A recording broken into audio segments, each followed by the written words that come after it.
Welcome back, friends. You're listening to Conversations with Consequences. We are the weekly podcast of the Catholic Association, where you get witty and charming conversation about the topics that matter to you with the leading thinkers of our time. If you're listening on the radio, you're listening at 11 a.m. on Friday on the Guadalupe Radio Network. And if not, you're listening to our podcast for free wherever you get your podcasts. Be sure to subscribe and tell your friends about us at thecatholicassociation.org/podcast. I'm joined today in studio by my friend and colleague, Andrea Picciotti-Bayer. Good morning, Andrea. Good morning, Gracie. I wish you were here. I know. We're doing double studio today. She's in studio in D.C., and I'm in my very fancy closet studio in Miami. And it's working just fine, amazingly, because I know nothing about audio. But I've had a lot of help from good friends, including Mike Washaba, who's with us today producing our show. Hello, Mike. Oh, I've taken him off. I got him off balance. I'm sorry. He wasn't actually on the microphone. Mike wasn't on the mic. I'm ready to go. I'm always on the mic. Thank you, Mike. He's our fabulous producer today. And today we're going to have a really great show with a good friend of mine.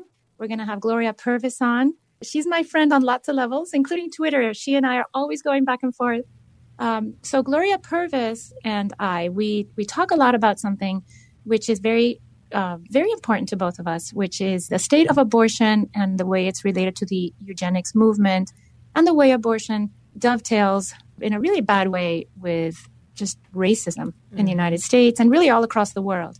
So we wanted to talk about this today because last week, Clarence Thomas, he wrote this really interesting opinion on the Box case that was decided by the Supreme Court. And he tied in this decision in a very long and very interesting piece. He tied abortions, the history of abortion in the United States and big abortion into the eugenics movement and how big abortion started with eugenics.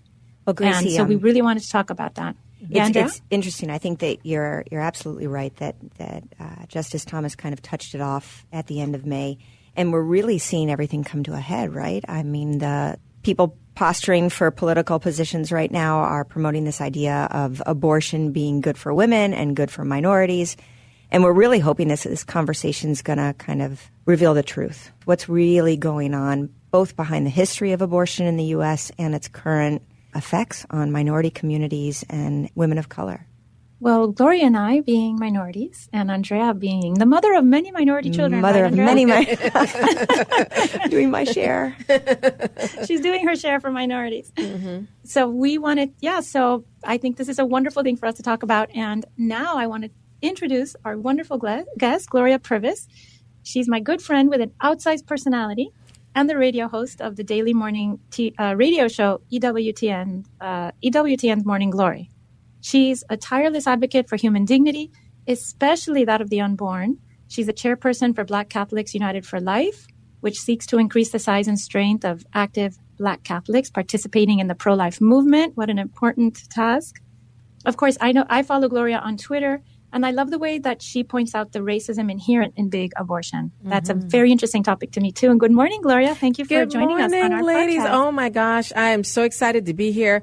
And this is a topic that's close to my heart, one that I think needs to be spoken of, especially they need to hear from women of color what we think about abortion. Too often we've allowed Planned Parenthood and NARAL, in my opinion, to pimp the image of women of color to put forward abortion as something that's good for our community. And we're here to say, no, it's not. And we need to see more women of color say, you know what, I'm a woman of color and I'm pro-life. And I think abortion is inherently bad for my community, for any community, you know?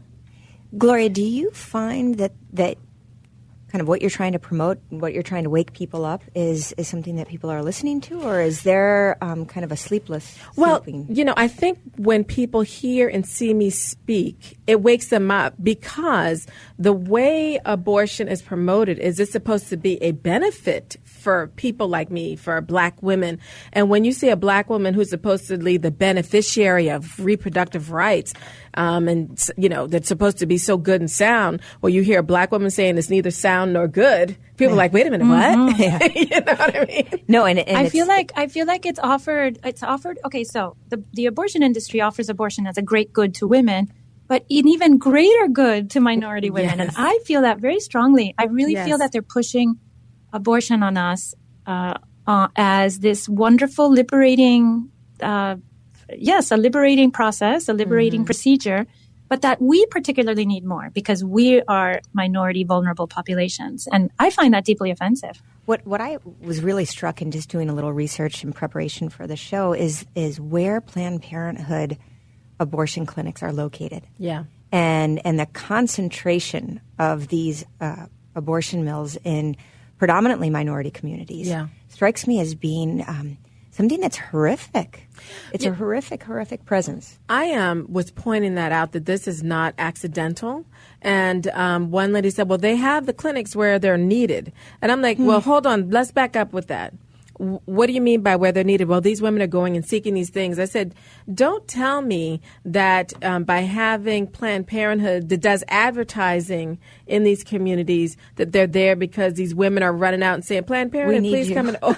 No, and in fact, even Mona Sharon in her book Sex Matters talks about the divide within feminism between black women and white women, and how black women she doesn't say this particular piece, but how black women, their issue isn't wanting abortion. Their issue is wanting their children and being able to take care of them and getting help and support for that. Well, when we think about the supports that a woman, if she's a single mother or if she's struggling with low income, she needs a lot more supports and not just a quick end to her aspirations. But don't you guys feel that Planned Parenthood and other the big abortion industry in general, they create an atmosphere within communities, and many times communities of color and vulnerable communities, they create an atmosphere of sexual licentiousness. Like they're creating that sexual licentiousness that leads to children who aren't welcome because they can't be welcome because there's no one to welcome them. There's no family structure. Does that ring a bell to you, Gloria? Well, I would say, their whole thing about liberation and sexual liberation is do as you wish without consequence. I mean, really, that's what Planned Parenthood, in effect, pushes. I remember seeing someone call it Planned Parenthood. Like, that's a good one. Planned Parenthood. But let's step back to the larger issue, I think, of these pro-abortion advocates. What they try to do is they try to paint abortion as this liberating feature for women. Oh, but if you would just abort that child, you can have all the success you want. And I will say this, it's not just poor women. I will say women of color probably feel the stigma and pressure to not have a child out of wedlock, right? I will tell you, when I had graduated from an Ivy League institution, I was interviewing for jobs, I was consistently asked how many children I had. Consistently. And my answer was, I'm not married.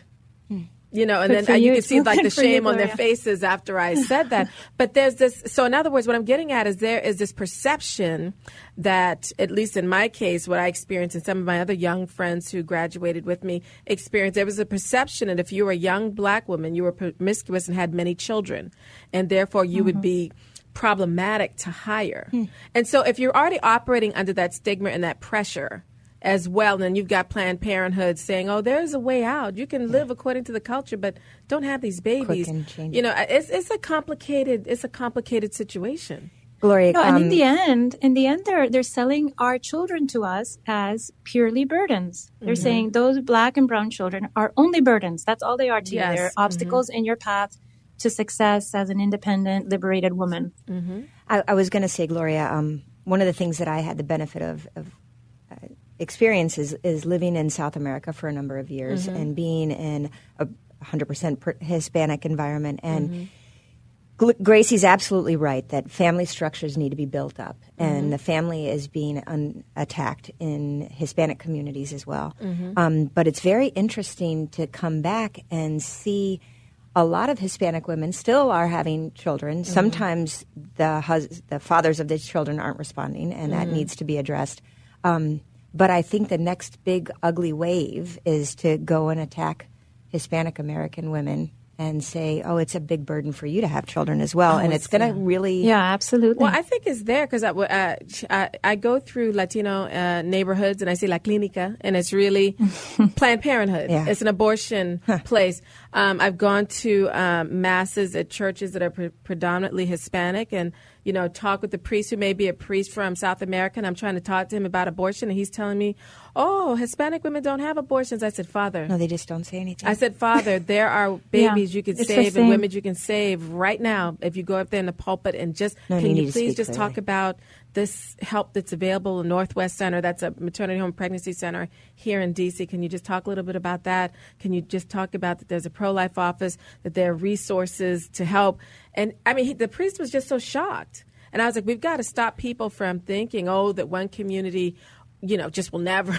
I was like, no. They'll be targeted. Of course. Hispanics, we came to this country with a strong pro-life ethic and a strong family ethic, but we're rapidly losing it.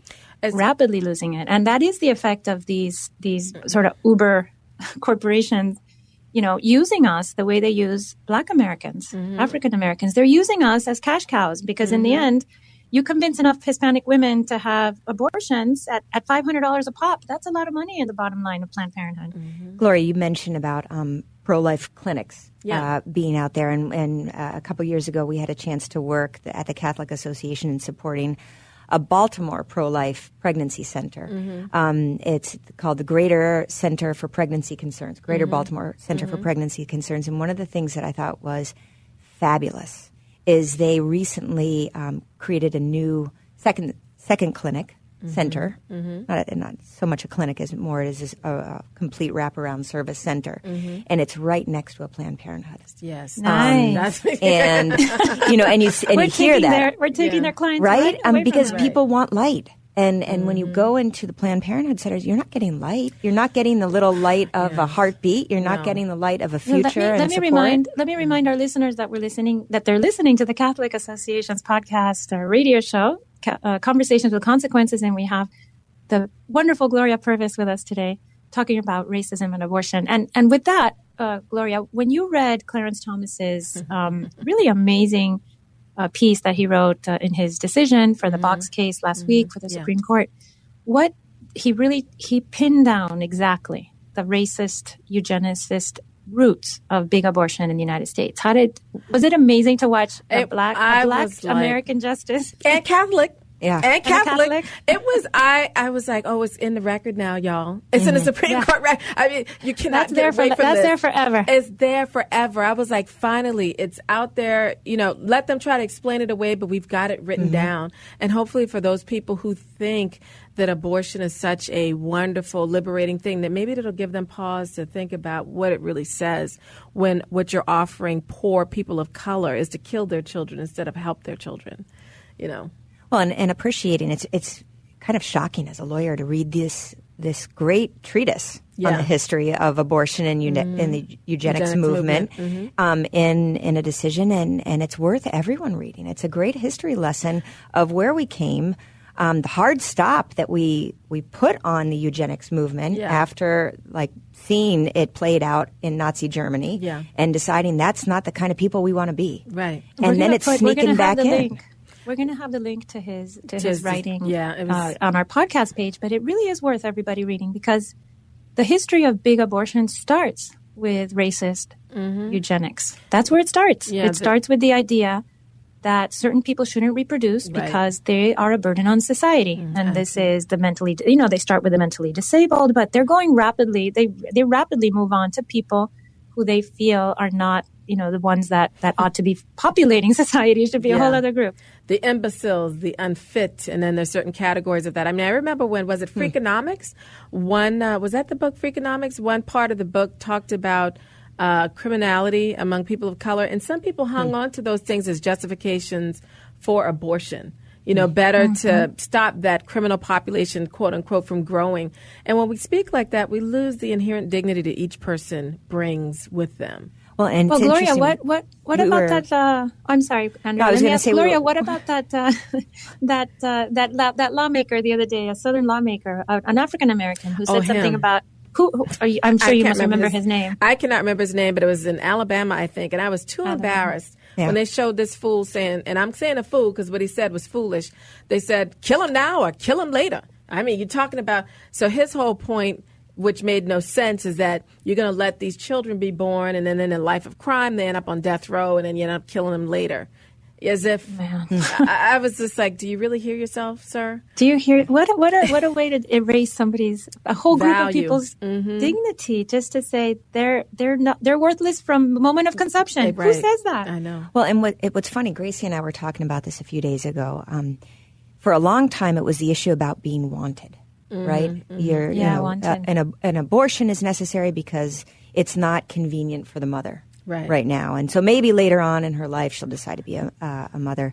But that child isn't wanted, so that child shouldn't be here. And now we're adding... Andrea, and also that unwanted children are going to be they're going to be abused by their parents, by their mothers, obviously, because they're not wanted, they're inconvenient, and they're going to be treated as obstacles. Well, and now we're adding this layer from our past of fitness.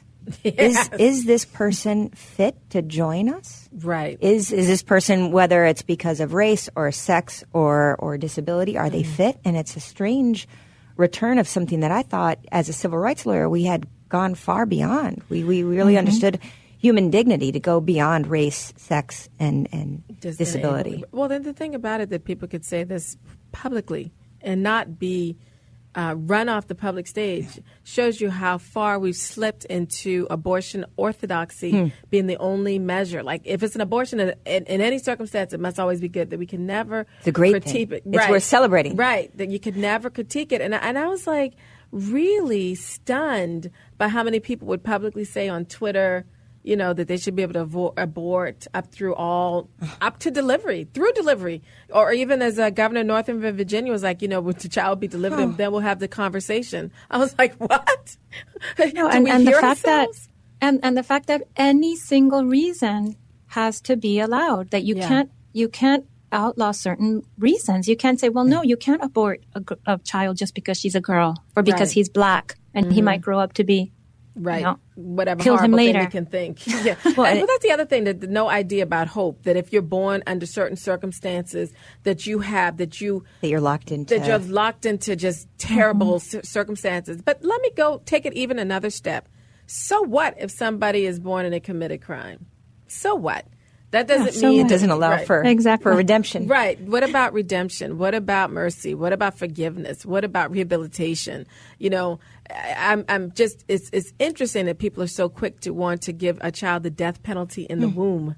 And what it does to that child's mother. I mean, that's the other thing, to think of it. It's somehow liberating and wonderful, and we're celebrating, and she's going to be so much better off. Yeah, right. When I was reading Clarence Thomas's piece on his decision, I was thinking of you and me, Gloria, and I was thinking that Margaret Sanger would never have allowed us to be born, neither you nor I. Yeah. Imagine what Margaret Sanger thinks about a woman that has 10 kids. Oh my gosh! Oh goodness! Yeah. I think that it's really it would have been better for them to have been smothered in their cribs. Well, I think she used to say that. She said that once, right? It's better for a family with a lot of children to smother them in their cribs. Oh, no. I was just rereading, what is her thing? Nation. What is that Margaret Sanger piece? It's very well known. It's just right now my mind is skipping it. But I was just rereading, and the way she portrays women with multiple children is really something to behold. She cannot conceive of a woman with multiple children being happy. It's all poverty and just poverty, abject pain. Living and horrible, and their motherhood, and the children are, not well taken care of. And I read this and I thought, well, help them. Yeah, exactly. So you send some diapers. Step forward and do something. What about charity? Go help her wash some dishes after dinner. Right. Well, it's funny. Oftentimes people will ask, oh my gosh, having another child, or you have so many children, how can you do it economically? And I always say, there's never enough money. Mm-hmm. But that doesn't mean that a life isn't of infinite value. Amen. Don't you guys think that don't you think as a society, we're building a culture where it's impossible to have a lot of children because everything's too expensive and everything's too small and in the sense also from the racial perspective and ethnic perspective, we're building a culture where Black families and Hispanic families can't have a child because we're building a culture where marriage doesn't exist and where marriage isn't supported. So we're building these cultures where the happiness of children and the goodness of children and large families and any family at all it becomes a dream of another era. It's funny. I think it's a falsehood. I have a number of my older kids are away from the house on camps, doing summer activities, visiting relatives, and I'm with the little ones. It's exhausting to not have the older siblings helping out. Right. A big family is a lot easier. Well, they help each other, right? And this is how we're supposed to live, right? We all help each other, whether you're a big family, a large family. The whole family unit is about loving the other. And abortion actually asks you not to love the other. Abortion actually says, let's not give of ourselves to that other in the family. In fact, let's kill them. Let's kill the youngest, weakest, most vulnerable member of the family. And somehow that's supposed to bring us peace and prosperity. What a horrible thing. I remember the book now. It's called Pivot of Civilization by Margaret Sanger. We will not be recommending. No, you will not want to read it unless you want to see her, her odious thoughts. Well, imagine with our vulnerable minority populations. Don't our fall for brown the and black okey-doke. children are wonderful. Yes, we ma'am. can't say enough good things about them. Amen. Gloria, thank you. That's the music that tells me that our Gotta time wrap. with you has to be cut short. I think we could talk all day about Sure, these wonderful for sure. topics. Thank you Thank for you so having much me. for joining us. It was totally pleasurable. Thank you so much. I enjoyed this very much. Love to come back You'll sometime. join us again one day soon? Inviting myself already, yes. You have already been invited. Okay.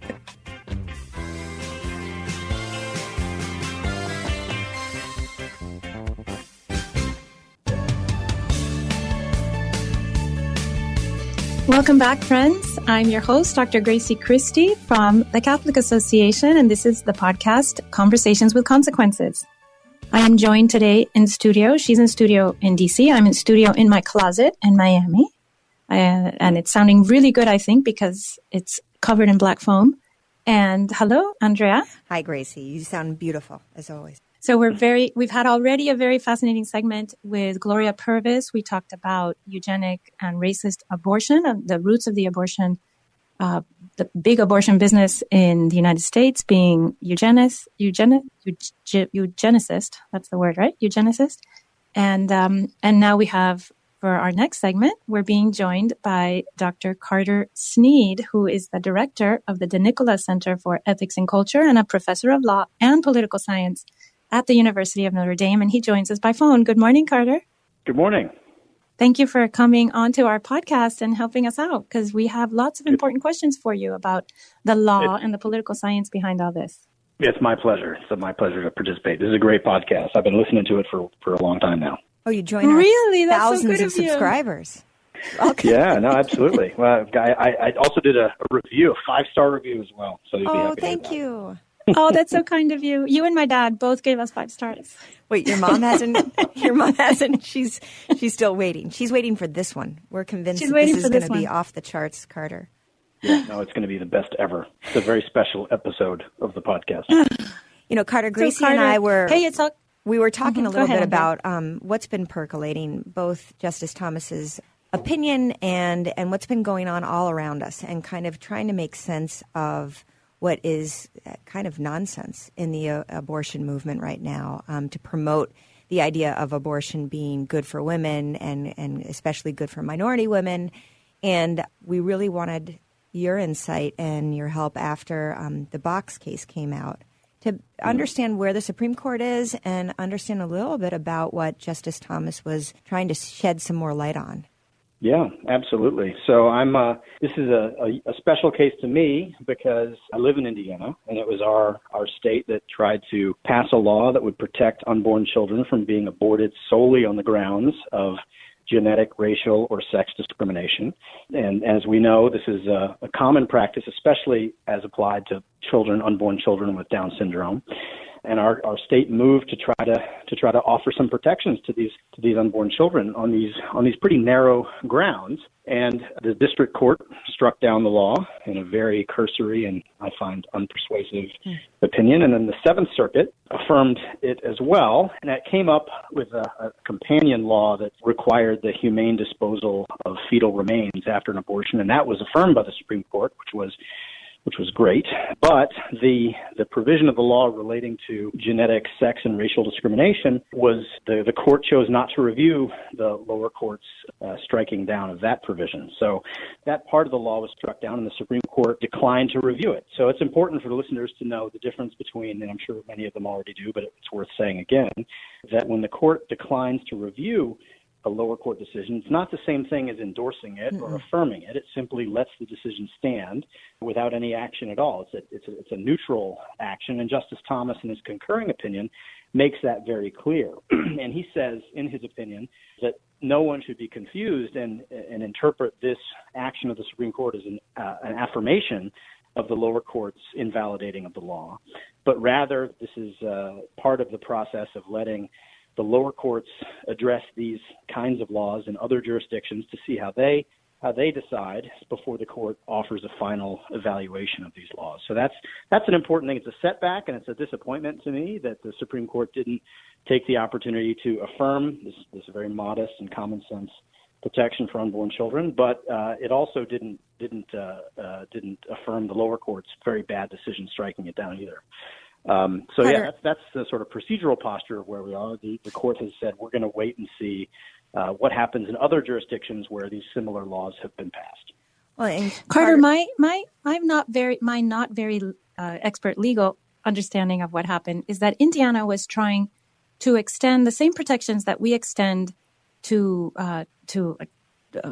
keep people from being discriminated against due to their sex or their level of ability, they're disabled, or their race. They were trying to extend these same protections to children just before birth, unborn children. And this is something that is supported by our Constitution. And it's running this laudable desire to protect people before they're born, the same way they're protected after they're born for these disabilities or things that might be considered negative, like sex. It's female sex usually, is running right into this in quotations, constitutional right for a woman to have an abortion at any moment during her pregnancy and for any reason. Is this a non-legalese way of saying what Indiana was trying to do? That's a very, very good summary of the legislative purpose behind this law. The whole spirit of this law is exactly the same spirit as our own U.S. Constitution, which is to say it's an imperative to provide equal protection under the law, including for the very weak and vulnerable and the weakest members of the human family. And it's kind of ironic that the abortion rights movement, which styles itself as a movement for equality, especially equality for women, would pull out all the stops to prevent Indiana from protecting, among other classifications, little unborn girls. That's as you yourself pointed out. The most common discriminatory judgment made to eliminate a child on the basis of sex, whether it be via abortion or whether it be in the context of IVF through pre-implantation screening, is to eliminate little girls. And it's a cruel irony that a movement that holds itself out as acting in the name of equality for women is making it easier for people to exercise lethal forms of discrimination against little unborn girls.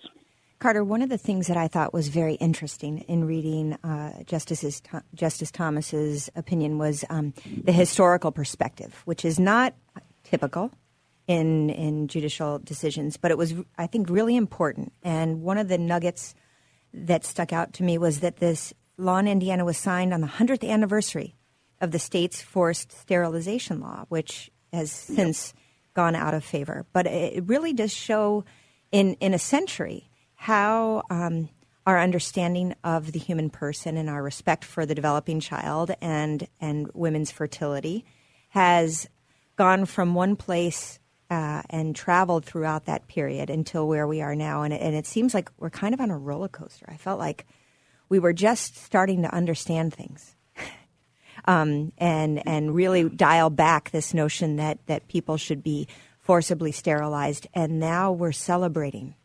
kind of the cutting off of a woman's fertility through abortion and the destruction of her child. I wondered if, what your thoughts are on the kind of long game perspective that Justice Thomas laid out there. I'm in complete sympathy with your comments. Indiana, like many states, has a shameful history of eugenic interventions to in some cases forcibly sterilized disfavored populations, and it's a great source of shame, and it's a stain on our identity as a state and as a people. 60,000 people were forcibly sterilized in the sort of height of the eugenic movement. Obviously, the primary individual groups that were targeted were racial minorities and people who were the poor and those who were deemed feeble-minded, which was frequently just a conclusory way to label someone who was thought to be undesirable by the elite leading cadre of our community or our polity. And I think it was a kind of a beautiful thing for Indiana to take this affirmative step, not only to apologize for its participation in this eugenic movement, but also to take concrete steps to prevent a particularly violent form of eugenics in the form of abortion, which targets children with disabilities, certain racial minorities, and certainly females. I think it was really important, not just the substance, what Justice Thomas said in his concurring opinion, but also the fact that he was the one that said it. Justice Thomas has a kind of moral capital that no one else in the court has, being an African-American, someone who grew up in poverty in Pinpoint, Georgia, who has suffered racial discrimination, who's observed firsthand the ugly consequences of our nation's shame in that regard. And to have him take the opportunity in a concurring opinion, a concurrence in the denial of cert, to teach us about the ugly history of eugenics, its roots with, of course, Margaret Sanger, the founder of Planned Parenthood, obviously beginning with a movement for contraception. And there's, of course, an ugly element of state coercion involving the state forcibly sterilizing people, but also connecting the dots for us as well, showing how abortion provides an even more precisely targeted form of eugenic activities, albeit in the private context, individual parents making decisions about the unfitness of their children, making choices about whether their children should live or die based on whether they meet a particular standard of perfection, whether it be from, cognitive abilities or physical abilities or the sex of the child or the race of the child. It's really, it was a very powerful prophetic moment, I think. Again, not just in the excellent sort of summary, the historical arc that he traced, but the fact that he was the one doing it. I think he has a special standing to do that, and it's important for our nation to think not just about what he said, but who it was that was saying and take notice.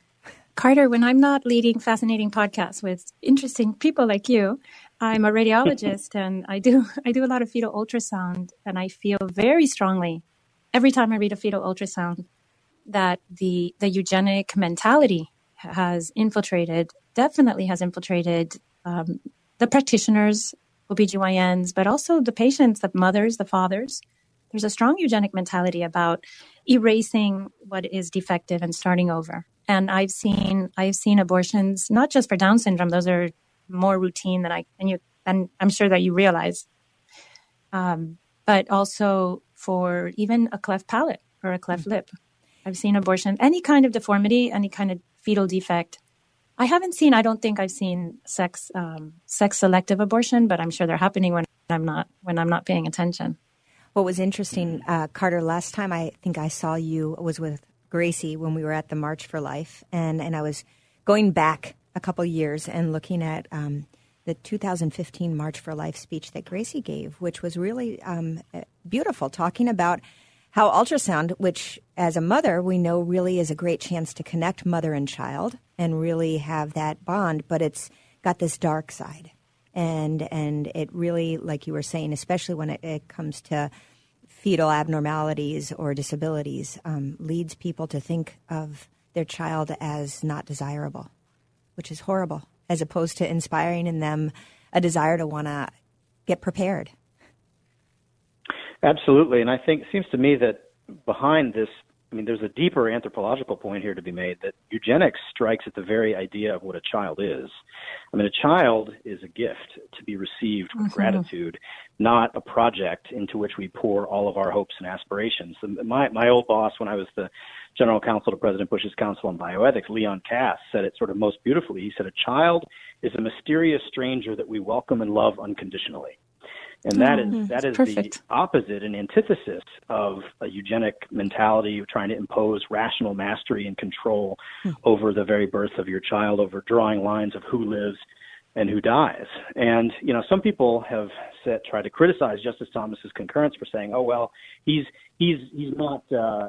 trying to equate private choices of parents with state-imposed eugenic coercive program. But truthfully, that's That's not a very interesting distinction, honestly. And Justice Thomas was right to focus on the fact that in this case, I mean, we've seen directly that the state is involved, right? It's the judiciary that is preventing us from being able to extend protections of the law to the unborn child. It is the judiciary that's licensing eugenic choices on the part in the state of Indiana. So there is state action here. It's not merely private, but even if it were just private, even if it were the aggregation of private choices, or even just one choice, one parent's decision to not tolerate the imperfection of his or her child and to take lethal action in response to that, that is a eugenic mentality. That's what makes eugenics bad. It's not that it's the state doing it. It's that someone in power is making a choice to take adverse action, in this case, a lethal action, in the face of imperfection to try to eliminate that imperfection by eliminating the person that's imperfect. Well, Carter, I'm assuming you must know about this case that has been going on in the United Kingdom. A woman who is mentally disabled, she's Nigerian, a Catholic, and she was ordered by the court to abort. They were going to forcibly abort her, and now it's gone on to their appellate level, and that decision was canceled. Have you been following that case, Carter? I have been. I've not read the actual opinions themselves. I've followed the news coverage somewhat, but I'm sure everybody on this podcast was relieved by the appellate court reversing or at least staying the lower court's mandate that this child should be aborted over the objections of her mother as well as her grandparents, and on the grounds that it was in the best interest of the cognitively disabled woman to have her child killed against her wishes. And it was. Is there any way is this something that could ever happen in the United States? A judge making a decision like that? So the question, if you were to have a circumstance in which a disabled person, a person who had no proxy decision maker on her behalf, who was pregnant, there might be a best interest hearing to try to determine what the medical pathway should be in response to the circumstances. And you could imagine the court saying the best interest of this woman are served by abortion. We've seen that the analogy that we've seen is in the cases in which a woman is in an accident and becomes either comatose or even brain dead and is pregnant, and the doctors, rather than, this is a case in Texas from a couple of years ago, because her spouse, who had the legal decision-making authority, refused to have the child delivered, the child died as a result. So if you have a decision maker as legal authority, they can make a judgment on behalf of an incompetent person. If there's but this case in Britain is particularly dramatic because they were overriding the wishes expressed by the disabled woman as well as her family, my understanding. And so what we've seen in the UK over the past couple of years has been very, very surprising. We've seen this with the Charlie Gard case and with the Alfie Evans case, where courts basically take complete authority over the circumstances, including the people involved, and make a judgment, and this is the common thread throughout these cases, even though different statutes were involved, that the court says it is in the individual's best interest to die. That preserving the life of this individual is actually contrary to their interest because their life, their quality of life, falls below a particular idealized threshold as determined by the court, despite what the parents want, despite what their loved ones want, and they effectively order the death of these people, of these disabled people. And in this case, obviously, the posture is a little bit different because there's no evidence that the unborn child is disabled, but this is an action taken in the name of the best interests of the disabled mother. Thankfully, an intermediate appellate court has stopped that from happening, at least temporarily. My understanding, and again, I can't confirm this, but reporting has said that the judge involved who ordered the abortion was herself an abortion rights activist before being elevated to the bench. Carter, I want to walk us back because we only have a few more minutes left, and I wish that we had a lot more time. But you mentioned, so now Indiana's prohibition on selective abortions has been banned, from going into effect. There are a number of states that have these laws that are in effect: Arizona, Kansas, Louisiana, and I think a number of others. Are we just waiting for the cases to percolate for abortion activists to try to strike these laws down as being burdensome or difficult, and then wait for this eventually to get to the Supreme Court? Or what do you think is on the horizon legally? Yeah, I think that's exactly right. That's precisely what's happening. Kentucky just passed a law banning abortion for the sole purpose of genetic discrimination and racial discrimination and sex discrimination. We actually, the Nicholas Center sent one of our expert witnesses, Mary O'Callahan, who's a doctorate in psychology, who you guys may have met in the past. She's fantastic. She's the mother of a child with Down syndrome, and she is an extraordinarily effective sort of public intellectual and activist supporting the rights of born and unborn children with disabilities. And she went down there and testified about the pressures that are imposed on women during so-called genetic counseling and the campaign to eliminate Down syndrome children from the human population through abortion. We want to make sure that our listeners know we're gonna tag a beautiful article that you and Mary wrote in Public Discourse about this very issue on the podcast notes. Thank you, Carter, and we do want to have you back on please give us time soon to talk about that specifically, that topic specifically, because I think our listeners would really like to hear about that. And thank you so much for joining us. I know that you're very busy moving. I think you told us. Talking to you. Keep up the great work. It's a fantastic podcast. Wonderful. Thank you so much, Carter. Welcome back, friends, to Conversations with Consequences, the podcast of the Catholic Association. Every morning, the Catholic Association reviews all the latest news and sends our subscribers a carefully curated collection of the most important news of the day. Items are specifically selected for a smart Catholic audience like you. Don't let the world take you by surprise. Subscribe to our daily media roundup at thecatholicAssociation.org. This is our little segment called the TCA Clips, and we've picked out 2 articles from this week's clips that we thought you might find interesting. The first one is from Politico, and it was published on June 21st, and it's called Biden's Stands on Abortion Remain a Mystery After Hyde Flap. So this article is very interesting, and it features our colleague, Maureen Ferguson, and it's about Joe Biden, who may very well turn out to be the Democratic contender for the presidency in the next election, and how he has stood on abortion regulations and laws over the many years. No, I'm really amazed. For many decades, Joe Biden was considered kind of a stalwart, really defending life, and as a Catholic, grew up respecting life, and was throughout his political career opposing crazy, unabashed, no-holds-barred abortion. And this flip of his on the Hyde Amendment really is surprising and very distressing for all politicians to see such a bad example. So to review for our listeners, he opposed late-term and so-called partial birth abortions for decades. He even lamented that one ban enacted in the 1990s didn't go far enough on late-term abortion. He supported Republican presidents' prohibitions on funding for groups that promote abortion overseas, or the Mexico City policy.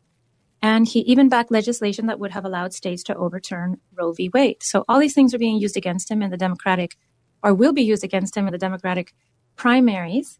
And our colleague, Maureen Ferguson, who's quoted in this article, says, it makes you wonder what else he'll cave on.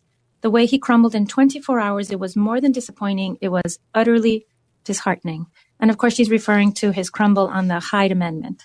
And you know what the Hyde Amendment is, Gracie, but for a lot of people, they may not know. And it's basically the Hyde Amendment prohibits federal funding for almost all abortions. And basically it's not using federal taxpayers' money to fund abortions here in the States as well. Mm-hmm. And, you know, interestingly, he was holding on to that position on the Hyde Amendment right up until just a few weeks ago when somebody pushed him on this and he flipped. And that is sort of sad for everybody, right? I think it's sad for everyone, especially women. This is a really sad moment for our political leaders to be encouraging women to consider abortion as family planning or abortion as health care when we know the facts are really show something very different. Yeah, I totally agree. So the next article we'd like to talk about is from the Wall Street Journal. It was published on June 24th, and it's called Cradles, Pews, and the Societal Shifts Coming to Politics. And this article is sort of worrisome because it talks about 2 trend lines that are going on in American life. And one is that there's been a steady long-term decline in church attendance. We're down to Only 29% of Americans now say they attend religious services once a week or more often, and that is down from 41% in the year 2000. That's a huge shift. And then the other finding, the other trend line is that there's been a very dramatic decline in the American birth rate. And let's see, it's reached a 32-year low. The general fertility rate fell to the lowest level since the start of federal record keeping. That's... No, and what devastating news. This is really hard. And I think both Gracie and I were moms to many and try our best to be daily masters. And we know how important and beautiful our lives are made by the presence of faith and attendance in our church, and having children really has made, at least made me a better woman. Oh, no, for sure. And you know what I think a lot about? I have two adult children now who are contemplating marriage, both of them. And I think that they're really going to come into their own not just when they marry, but when they have children. That's when I see maturity really striking young people, is when they're looking to the next generation and how they're going to give to their children the values and the ideas that they were raised with. That's when things come into focus and things get serious. Well, and when we're dealing with so many challenges and temptations towards pride, one of the greatest humbling experiences is motherhood. And one of the best opportunities for mothers and fathers is to go before God and humble ourselves and really throw our lives and our families into His hands and ask for His protection and help. I think that one of the reasons churches are emptying is because people aren't having children. The two things work together, right? I'm doing my very best to fill the cry room and the extended pews and have everyone joyfully skipping into our parish. Well, you're doing a great job, Andrea. I can vouch for you. I'm doing the best I can too. For me nowadays, I can still make sure my younger children get to Mass, but now when I see my adult children in Mass, then I am beyond thankful, because that makes me so happy. Now it's up to them, right? They're the next generation. So you can find the links to these articles on the podcast show notes. To subscribe to the podcast and the media clips, which will be delivered to your email every morning, please go to thecatholicassociation.org. This week, as is customary, Father Roger Landry gives us a short but brilliant homily, this time on the Sacred Heart. Please stay tuned for Father Landry, and do look up his daily homily written in audio on his website, catholicpreaching.com. Normally in this brief part of the Conversations with Consequence series, we focus on Jesus' consequential conversation that would be upcoming at Sunday Mass. Today, however, because it is the solemnity of the Sacred Heart of Jesus, I think it's important for us to enter into this dialogue that Jesus wishes to have with us today. In the Gospel for today, Jesus reminds us of that parable of the lost sheep, that He would leave the 99 to come after you and me. It's always significant, I think, that we don't have a celebration of Jesus' sacred brain, even though He's the eternal Logos, the Word of God. We don't honor His hallowed hands, which in spite of calluses from hard work in a hidden Nazarene carpenter shop, brought a tender healing touch to so many. There's no commemoration of His consecrated feet, which traversed the ancient Holy Land as He announced the good news from town to town. There's no liturgical observation of His blessed eyes, which looked on the rich young man with love and were so powerful that with one glance they could make Peter weep in the high priest's courtyard. There's no festival of His venerable voice, which amplified the Word of God made man. While there would be a certain fittingness to honoring all of these parts of Jesus' sacred anatomy, Jesus never asked us that we venerate Him under those images. Rather, when He began to appear to St. Margaret Mary Alacoque in 1673, He did so to request that a feast be instituted to honor Him under the image and reality of His Sacred Heart. The reason is somewhat obvious, because the heart not only is a sign of the center of His humanity, but it's a sign of His human and divine love beating for us. To adore Jesus' heart is to venerate His great love for us. When He appeared to St. Margaret Mary, He exposed His heart, and she saw it engulfed with flames, a visible sign of the passion with which He burns out of love for us. Because Jesus has a human heart, however, that heart can be broken, and it has been, and not just when it was pierced with a lance upon the cross. When we fail to entrust ourselves to that love, when that love is unrequited, The depth of his human heart and divine and human love aches. Jesus told St. Margaret Mary as much in 1675. Pointing to his heart, he said, "Behold the heart that has so much loved men that it has spared nothing, even exhausting and consuming itself in testimony of its love. Instead of gratitude, however, I receive from most only indifference, irreverence, coldness, sacrilege, and scorn that men have for me in the sacrament of love," meaning the Eucharist. If that wasn't enough, he went on, "What I feel most keenly is that it is hearts that are consecrated to me treat me this way. So many of us consecrated to him by baptism just don't prioritize his love. So in response to most treating him in the sacrament of love with indifference by missing Mass, as if it makes no difference, for example, Jesus wants us to make him in the Mass the greatest difference maker in our life, our true priority. In response to most treating him with irreverence, who just go through the motions or even pray Mass poorly as if it doesn't matter, he wants us to treat him with deep piety. Contrast to the most who relate to him with coldness or lack of enthusiasm, who come to Mass bored and as distracted spectators rather than as ardent participants. He wants us to be more passionate about him than the most fanatical sports fans are during a successful playoff run. Instead of treating him with scorn, he wants us to relate to him with grateful appreciation. And rather than receiving him sacrilegiously, without being in the state of grace, without having a pure soul, he wants us to receive him through the sacrament of confession with souls fully cleansed of sin. In short, he wants us to treat his self-giving as he deserves. Throughout the world on this day, the Church prays, "O Jesus, meek and humble of heart, make our hearts like unto thine." Today we ask the Lord to hear that prayer and to help us to treat him with the precedence, piety, passion, praise, and purity he longs for. God bless you. Our heartfelt thanks to Father Landry for giving us that beautiful homily on the Sacred Heart. Boy, Gracie, what a fantastic episode we just had. I really wish that we had a lot more time. I wish our podcast could be like 3 hours long with Gloria Purvis. I feel like we barely scratched. Yes, we barely scratched the surface, both with Gloria and with Carter. I think we didn't plan this properly. No, what I think is, we should have done an hour with each of our guests.